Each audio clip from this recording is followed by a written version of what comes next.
సుమన్ టీవీలో మీ personal and business promotions కోసం కింది నెంబర్కి కాంటాక్ట్ చేయండి. ఈ రోజు కేంద్రం ప్రవేశపెట్టిన బడ్జెట్ లో ఆంధ్ర రాష్ట్రానికి పెద్ద పీట వేసింది. దాదాపుగా అమరావతి అభివృద్ధి కోసం 15,000 కోట్లు ప్రకటించింది. అంతేకాకుండా పోలవరం పూర్తి చేసేదానికి మొత్తం వాళ్లే భరించేటట్లుగా ఈ రోజు కేంద్రం ప్రకటించిన దాని వల్ల మేమందరము చాలా ఆనందపడుతున్నాం. ఒక నిబద్ధత కలిగిన ముఖ్యమంత్రి రాష్ట్రానికి ఉంటే ఎలా నిధులు రాబట్టుకోవచ్చు అనే దానికి ఈ రోజు జరిగిన సంఘటన నిదర్శనం. ఈ రోజు కేంద్ర ప్రభుత్వం పార్లమెంట్ లో బడ్జెట్ ప్రవేశపెట్టడం జరిగింది. ఆ బడ్జెట్ పైన ఆంధ్రప్రదేశ్ ప్రభుత్వం లోని 5.5 కోట్ల మంది ప్రజలు ఆ బడ్జెట్ పైన ఎంతో ఆశలు పెట్టుకొని ఎదురు చూడడం జరిగింది. ఆంధ్రప్రదేశ్ ప్రభుత్వము, ఆంధ్రప్రదేశ్ ప్రజలు ఏదైతే ఆశలు పెట్టుకొని ఎదురు చూశారో ఆ ఆశలకు అనుకూలంగానే ఆంధ్రప్రదేశ్ ప్రభుత్వం కోరుకున్న విధంగానే ఈ రోజు కేంద్ర బడ్జెట్ లో అన్ని రంగాలకు వరాలు ప్రకటించడం నిజంగా అభినందించదగ్గ విషయం అని చెప్పేసి మేము ఈ సందర్భంగా తెలియజేస్తా ఉన్నాం. అలాగే ఏ రంగాల్లో అయితే ఇప్పటి వరకు పూర్తి స్థాయిలో ఆర్థికంగా వెనుకబడిపోయిందో రాయలసీమ, ప్రకాశం, ఉత్తరాంధ్రప్రదేశ్కి ప్రత్యేకంగా బడ్జెట్ ని కూడా ప్రకటిస్తామని చెప్పి ప్రకటించడం చూస్తూ ఉంటే నిజంగా ఇది ఆంధ్రప్రదేశ్కి పెద్ద వరం. ఈ ఆంధ్రప్రదేశ్ని చంద్రబాబు నాయుడు గారు ఏదైతే కలగన్నారో, ఆంధ్రప్రదేశ్ ప్రజలు ఏ విధంగా అయితే ఊహించుకున్నారో, ఆంధ్రప్రదేశ్ మాకు ఈ విధంగా ఉండాలని కలగన్నారో ఆ విధంగా నిర్మాణానికి ఇది పునాది నాంది అని చెప్పేసి మీ సందర్భంగా తెలియజేస్తా ఉన్నాం. ఈ కూటమిలోని ముఖ్యంగా నరేంద్ర మోడీ గారిని, అలాగే చంద్రబాబు నాయుడు గారిని, పవన్ కళ్యాణ్ గారిని ప్రత్యేకంగా అభినందిస్తున్నాం. ఇప్పటికి కొత్తగా ఏర్పడిందేం కాదు, గత 10 సంవత్సరాలుగా ఈ దేశాన్ని పరిపాలిస్తూ ఉంది.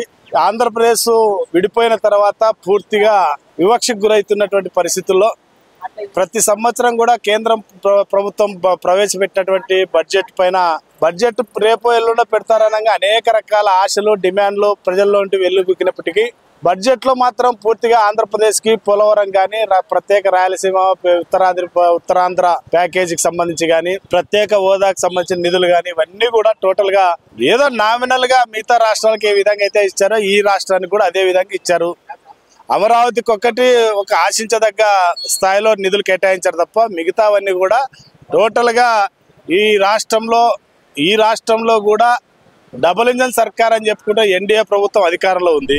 ఆంధ్రప్రదేశ్ రాష్ట్రానికి కేంద్ర ప్రభుత్వము పెద్దపీట వేసింది బడ్జెట్ సమావేశంలో. మరి ఇది ముఖ్య కారణం ఏమంటే చంద్రబాబు నాయుడు గారి నాయకత్వము. మరి ఈ 3.0 ఈ యొక్క మోడీ గవర్నమెంట్లో గత 5 సంవత్సరాల కాలంలో వైసీపీ ప్రభుత్వం ఉన్న కాలంలో ఒక్కరోజు కూడా ₹1 తెచ్చిన దాఖలాలు కూడా లేవు. వాళ్ళంతా విద్వేషము, వినాశనాలు తప్ప ఏం చేసింది లేదు. ఈయన యొక్క నాయకత్వంలో కేంద్ర ప్రభుత్వం మోడీ గారు ఆయన నమ్మి ఇప్పుడు 15,000 కోట్ల రూపాయలు అదనంగా విడుదల చేయడం జరిగింది. దాంతోపాటు త్వరితగతిన పోలవరం ప్రాజెక్టు కూడా పూర్తి చేస్తామని చెప్పింది జరిగింది. అదే కాకుండా మళ్ళీ సామాన్యులు కూడా అందుబాటులోకి వచ్చే విధంగా బడ్జెట్ సమావేశం జరిగింది. మరి అన్ని రకాలు కూడా ప్రజానికానికి ఇవి మళ్ళీ ఛార్జెస్ కావచ్చు, లేకపోతే ల్యాప్టాప్లు, బట్టలు, అన్ని రకాలుగా అన్ని ప్రజలకి ఈ మేలు చేసే విధంగా బడ్జెట్ ఉంది. ఇది బడుగు బలిగిన వర్గాల బడ్జెట్ అని మేము వర్ణించుకుంటున్నాం. కేంద్రంలో కేంద్ర ప్రభుత్వం, కేంద్ర ఆర్థిక మంత్రి నిర్మలా సీతారామన్ గారు ప్రవేశపెట్టినటువంటి బడ్జెట్లో ఆంధ్రప్రదేశ్కు కేటాయించినటువంటి బడ్జెట్ మసిపూసి మారేడుకాయ చేసే విధంగా ఉందని చెప్పేసి చెప్తా ఉన్నాం. ఎందుకోసం అంటే ఆంధ్రప్రదేశ్ ప్రజల జీవనాడి అయినటువంటి ప్రత్యేక హోదా అనే అంశాన్ని ఈ పథకాల ద్వారా కొన్ని వేల కోట్ల రూపాయల లబ్ధి చేకూర్చి అసలు జీవనాడి సమస్యగా ఉన్నటువంటి ప్రత్యేక హోదాని విస్మరిస్తూ ఉన్నారు. ఈరోజు కేంద్ర ప్రభుత్వంలో కీలక భాగస్వామిగా ఉన్నటువంటి నితీష్ కుమార్, చంద్రబాబు నాయుడు గారు, వీరిద్దరికి మరి ప్రత్యేక హోదా నితీష్ కుమార్ గారు డిమాండ్ చేస్తూ ఉన్నారు. ఈ రాష్ట్రంలో ప్రత్యేక హోదా అనేటువంటి పదాన్ని చంద్రబాబు నాయుడు గారు ముఖ్యమంత్రిగా ఉండి కేంద్రాన్ని శాసించేటువంటి శక్తి మీకున్నా కూడా ప్రత్యేక హోదా గురించి ఎందుకు మాట్లాడలేకపోతున్నారని చెప్పేసి మేము ప్రశ్నిస్తూ ఉన్నాం. అదేవిధంగా ఈరోజు ప్రవేశపెట్టినటువంటి బడ్జెట్లో కనీసం ఆంధ్రప్రదేశ్కి రావాల్సినటువంటి నిధులు కేవలం అరకొర మాత్రమే వచ్చాయి. పూర్తి స్థాయిలో నిధులు రాలేదని చెప్పేసి తెలియజేస్తా ఉన్నాం. గౌరవనీయులైన ముఖ్యమంత్రి వర్యులు చంద్రబాబు నాయుడు గారు ఢిల్లీ పర్యటన వెళ్ళిన తర్వాత ఈ రాష్ట్రానికి కేంద్ర ప్రభుత్వంతో అనేక విషయాలను చర్చించి ఈ బడ్జెట్లో మంచి హామీలను ప్రవేశపెట్టడం జరిగింది. అదేవిధంగా ఈ రాష్ట్రానికి పోలవరం ప్రాజెక్టుకి ప్రత్యేక ప్యాకేజీ, అదేవిధంగా హైదరాబాద్, బెంగళూరు హైవేలో ఓర్వకల్ దగ్గర కారిడార్ కోసం కూడా ప్రత్యేక బడ్జెట్ని ప్రవేశపెట్టడం, ఈ రాష్ట్రానికి ఈ కూటమి ప్రభుత్వం వచ్చిన తర్వాత లాస్ట్ గవర్నమెంట్లో కన్నా ఈ గవర్నమెంట్లో మంచి ప్యాకేజీలు తీసుకురావడం జరిగింది. గవర్నర్ అయిన మన రాష్ట్ర ముఖ్యమంత్రి గారు నారా చంద్రబాబు నాయుడు గారు మన గత ఢిల్లీ ప్రోగ్రాం పోయి మన రాష్ట్రానికి కావాల్సిన అనేక ప్యాకేజీలు తీసుకొని రావడము, పోలవరము చాలా 10 years నుండి అసంతృప్తిగా ఉండి వాటికి కూడా ఆమె తీసుకొని రావడము, అంతేకాకుండా గత ప్రభుత్వము మన అమరావతికి ఎలాంటి డెవలప్మెంట్ కూడా చేయలేదు. ఇప్పుడు 15,000 కోట్లు మన అమరావతికి తీసుకొని వచ్చి ఎంతో మన రాష్ట్ర అభివృద్ధికి తోడ్పాటును అందించడానికి తోడ్పడుతున్నాడు. కాబట్టి వారికి నా ధన్యవాదాలు తెలుపుతూ ఉన్నాను. ఈరోజు కేంద్ర ప్రభుత్వం ప్రవేశపెట్టినటువంటి బడ్జెట్లో కేంద్ర ఆర్థిక శాఖ మంత్రి నిర్మలా సీతారామన్ గారు ప్రవేశపెట్టిన బడ్జెట్లోన ఆంధ్రప్రదేశ్ రాష్ట్రానికి రాజధాని అమరావతి నిర్మాణానికి 15,000 కోట్లు మేము ఆర్థిక సాయం చేస్తామని చెప్పి విభజన హామీల అమలుకి కృషి చేస్తామని చెప్పడం జరిగింది. దాన్ని సానుకూలంగా స్వాగతిస్తూ ఉన్నాము.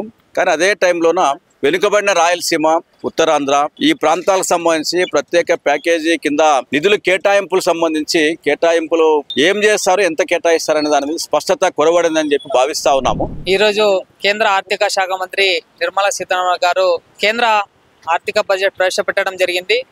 అందులో కేంద్రంలో ఉన్నటువంటి విశ్వవిద్యాలయాలకు, అదేవిధంగా కేంద్రం నుంచి రాష్ట్రానికి విద్యారంగానికి 10% నిధులు కేటాయించాలని చెప్పి అనేక పోరాటాలు చేస్తున్న తరుణంలో కూడా ఇప్పటి వరకు కూడా కేంద్ర ప్రభుత్వం కేంద్ర నుంచి విద్యారంగానికి 10% నిధులు కేటాయించలేదు. ఈ బడ్జెట్లోనైనా విద్యా రంగానికి 10% నిధులు కేటాయించాలని చెప్పి ఆల్ ఇండియా స్టూడెంట్ ఫెడరేషన్ ఏఎస్ఎఫ్గా మేము డిమాండ్ చేస్తూ ఉన్నాం.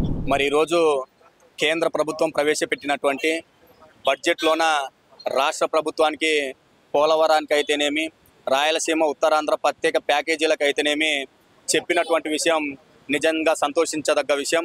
అయితే వీటితో పాటు కర్నూలు జిల్లాలో ఉన్నటువంటి ఓర్వకల్లో ఇండస్ట్రియల్ హబ్కి కానీ, మరి అదేవిధంగా రాయలసీమ యూనివర్సిటీకి కూడా కేంద్రం నుంచి విడుదల చేయాల్సినటువంటి పరిస్థితి ఉన్నా కూడా ఇప్పటి వరకు కూడా అటువంటిది ఏమీ చేయకుండా వాటితో పాటు గతంలో ఉన్నటువంటి ప్రభుత్వము అనేక మాటలు చెప్పి కోటలు దాటిచ్చారు కానీ ఏమీ పట్టించుకున్నటువంటి విధంగా IIITని మరి పెట్టేసి ఒక వదిలేసినటువంటి పరిస్థితి. మరి IIITకి వచ్చినటువంటి నిధులను కూడా సక్రమంగా చేసేటువంటి విధంగా, అదేవిధంగా వెనకబడిన ఉత్తరాంధ్ర, రాయలసీమ ప్రాంతాల్లోన ఉన్నటువంటి విద్యార్థుల చదువు కోసం కూడా ఖచ్చితంగా ప్రత్యేక ప్యాకేజీ ప్రకటించాలని చెప్పేసి మేము కోరుతా ఉన్నాం.